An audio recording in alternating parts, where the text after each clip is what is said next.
Olá, tudo bem com vocês? Hoje, dia 324 da nossa leitura da palavra, nós vamos ler os capítulos 7 ao 9 do livro de Romanos. Vamos à leitura? Capítulo 7. Uma comparação com o casamento. Ou vocês não sabem, irmãos, pois falo os que conhecem a lei, que a lei tem domínio sobre uma pessoa apenas enquanto ela está viva. Por exemplo, a mulher está ligada pela lei ao seu marido enquanto ele vive, mas se o marido morrer, ela ficará livre da lei conjugal, de modo que será considerada adúltera se enquanto o marido estiver vivo, ela se unir com outro homem.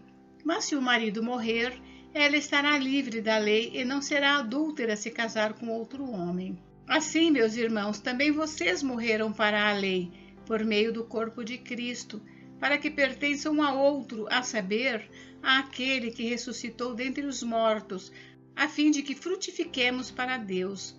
Porque quando vivíamos segundo a carne, as paixões pecaminosas despertadas pela lei operavam em nossos membros, a fim de frutificarem para a morte. Agora, porém, estamos livres da lei, pois morremos para aquilo a que estávamos sujeitos, para que sirvamos da maneira nova, segundo o Espírito, e não da maneira antiga, segundo a letra. A lei e o pecado. Que diremos então? Que a lei é pecado? De modo nenhum. Mas eu não teria conhecido o pecado, a não ser por meio da lei, porque eu não teria conhecido a cobiça, se a lei não tivesse dito não cobice. Mas o pecado, aproveitando a ocasião dada pelo mandamento, despertou em mim todo tipo de cobiça, porque sem lei o pecado está morto. Houve um tempo em que sem a lei eu vivia, mas quando veio o mandamento, o pecado reviveu e eu morri. E verifiquei que o mandamento que me havia sido dado para a vida, esse se tornou mandamento para a morte, porque o pecado, aproveitando a ocasião dada pelo mandamento, me enganou e por meio do mandamento me matou. Assim, a lei é santa e o mandamento é santo, justo e bom. Então, aquilo que é bom se tornou morte para mim? De modo nenhum. Pelo contrário, o pecado, para mostrar-se como pecado por meio de uma coisa boa, causou-me a morte, a fim de que pelo mandamento o pecado mostrasse toda a sua força de pecado. Porque bem sabemos que a lei é espiritual, eu, porém, sou carnal, vendido à escravidão do pecado, porque nem mesmo compreendo o meu próprio modo de agir, pois não faço o que prefiro, mas sim o que detesto. Ora, se faço o que não quero, concordo com a lei que é boa. Neste caso, quem faz isso já não sou eu, mas o pecado que habita em mim, porque eu sei que em mim, isto é, na minha carne, não habita bem nenhum, pois o querer o bem está em mim, mas não o realizá-lo. Porque não faço o bem que eu quero, mas o mal que não quero, esse faço. Mas se eu faço o que não quero, já não sou eu quem o faz, e sim o pecado que habita em mim. Assim, encontro esta lei. Quando quero fazer o bem, o mal reside em mim, porque segundo o homem interior tenho prazer na lei de Deus, mas vejo nos meus membros outra lei, que guerreando contra a lei da minha mente, me faz prisioneiro da lei do pecado que está nos meus membros. Miserável homem que sou, quem me livrará do corpo desta morte? Graças a Deus por Jesus Cristo, o nosso Senhor, de maneira que eu, de mim mesmo, com a mente, sou escravo da lei de Deus, mas segundo a carne, sou escravo da lei do pecado. Capítulo 8. A vida no Espírito. Agora, pois, já não existe nenhuma condenação para os que estão em Cristo Jesus, porque a lei do Espírito da vida em Cristo Jesus livrou você da lei do pecado e da morte, porque aquilo que a lei não podia fazer, por causa da fraqueza da carne, isso Deus fez, enviando seu próprio Filho em semelhança de carne pecaminosa e no que diz respeito ao pecado. E assim, Deus condenou o pecado na carne, a fim de que a exigência da lei se cumprisse em nós, que não vivemos segundo a carne, mas segundo o Espírito. Os que vivem segundo a carne se inclinam para as coisas da carne, mas os que vivem segundo o Espírito se inclinam para as coisas do Espírito, pois a inclinação da carne é morte, mas a do Espírito é vida e paz, porque a inclinação da carne é inimizade contra Deus, pois não está sujeita à lei de Deus, nem mesmo pode estar. Portanto, os que estão na carne não podem agradar a Deus. Vocês, porém, não estão na carne, mas no Espírito, se de fato o Espírito de Deus habita em vocês. E se alguém não tem o Espírito de Cristo, esse tal não é dele. Se, porém, Cristo está em vocês, o corpo, na verdade, está morto para o pecado, mas o Espírito é vida por causa da justiça. Se em vocês habita o Espírito daquele que ressuscitou Jesus dentre os mortos, esse mesmo que ressuscitou Cristo dentre os mortos, vivificará também o corpo mortal de vocês, por meio do seu Espírito que habita em vocês. Filhos e herdeiros, assim, pois, irmãos, somos devedores não à carne, como se estivéssemos obrigados a viver segundo a carne.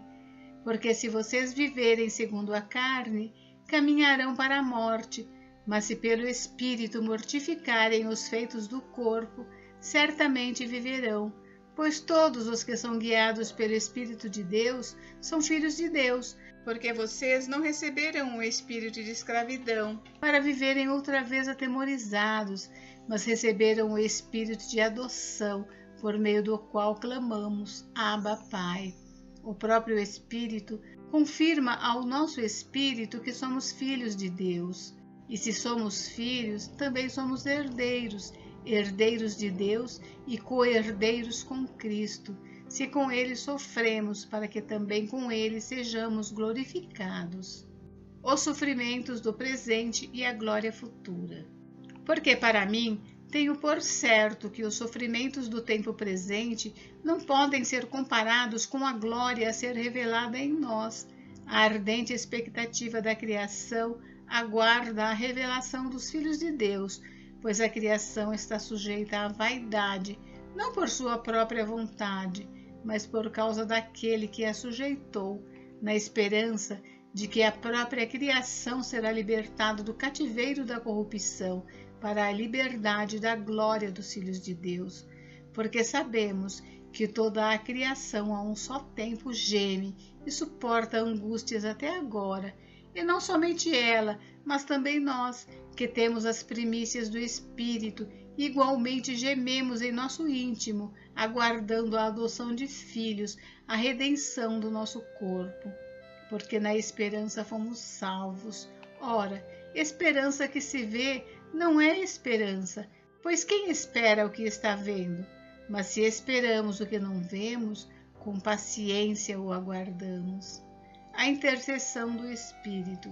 Da mesma maneira, também o Espírito nos ajuda em nossa fraqueza, porque não sabemos orar como convém, mas o próprio Espírito intercede por nós com gemidos inexprimíveis. E aquele que sonda os corações sabe qual é a mente do Espírito, porque intercede pelos santos de acordo com a vontade de Deus. Sabemos que todas as coisas cooperam para o bem daqueles que amam a Deus, daqueles que são chamados segundo o seu propósito.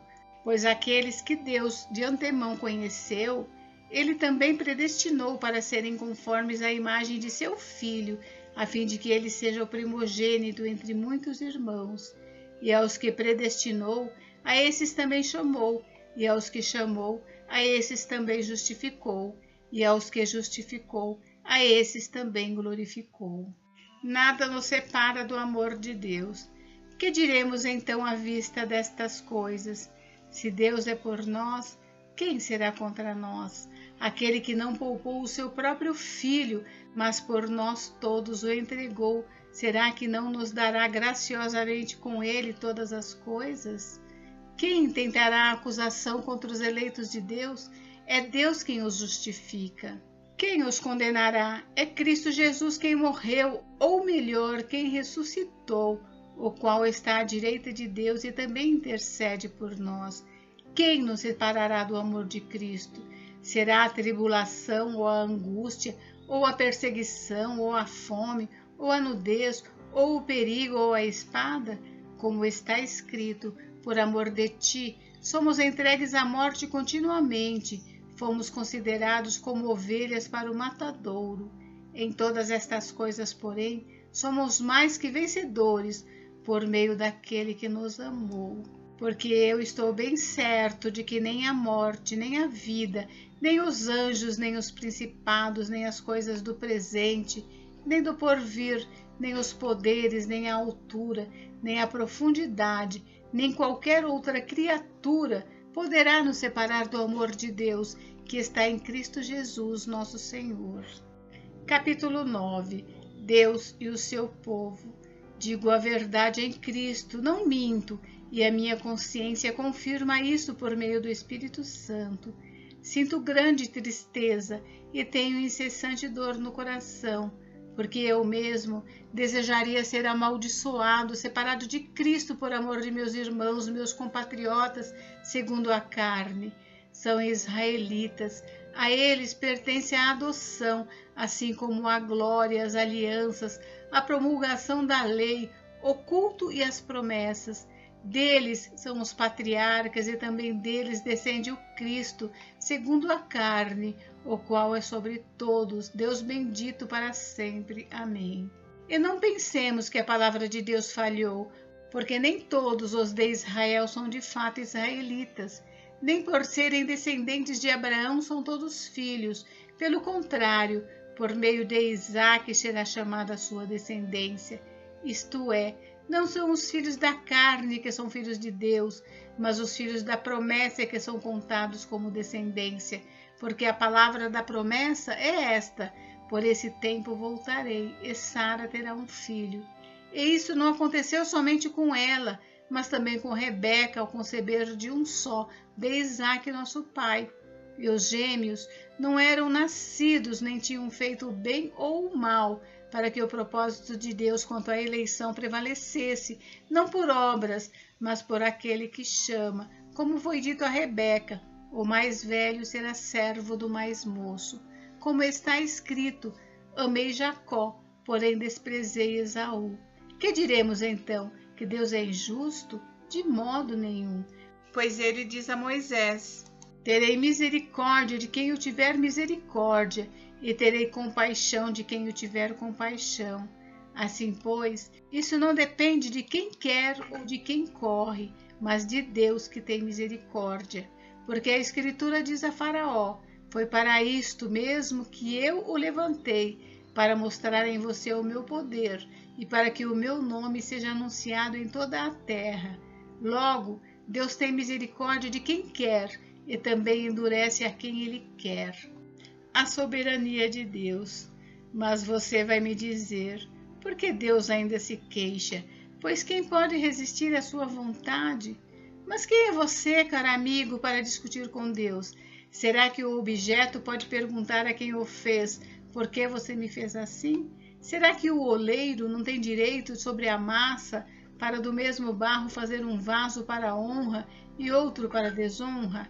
Que diremos se Deus, querendo mostrar a sua ira e dar a conhecer o seu poder, suportou com muita paciência os vasos de ira preparados para a destruição, a fim de que também desse a conhecer as riquezas da sua glória nos vasos de misericórdia que de antemão preparou para a glória? Esses vasos somos nós, a quem também chamou não só dentre os judeus, mas também dentre os gentios. Como também diz em Oséias: chamarei de meu povo ao que não era meu povo, e de amada a quem não era amada. E no lugar em que lhes foi dito: vocês não são o meu povo, ali mesmo serão chamados filhos do Deus vivo. Mas Isaías clama a respeito de Israel: ainda que o número dos filhos de Israel seja como o da areia do mar, o remanescente é que será salvo. Porque o Senhor cumprirá a sua palavra sobre a terra, de forma plena e em breve. Como Isaías já disse: se o Senhor dos exércitos não nos tivesse deixado descendência, nós nos teríamos tornado como Sodoma e semelhantes a Gomorra. Que diremos então? Que os gentios que não buscavam a justificação vieram a alcançá-la, a saber, a justificação que decorre da fé, e que Israel, que buscava a lei da justiça, não chegou a atingir essa lei. Por quê? Porque não a buscou pela fé, mas como que por obras. Tropeçaram na pedra de tropeço, como está escrito: eis que ponho em Sião uma pedra de tropeço e rocha de ofensa, e aquele que nela crê não será envergonhado. Gente, encerramos por hoje, mas amanhã tem mais. Fiquem com Deus, Deus abençoe vocês. Até amanhã.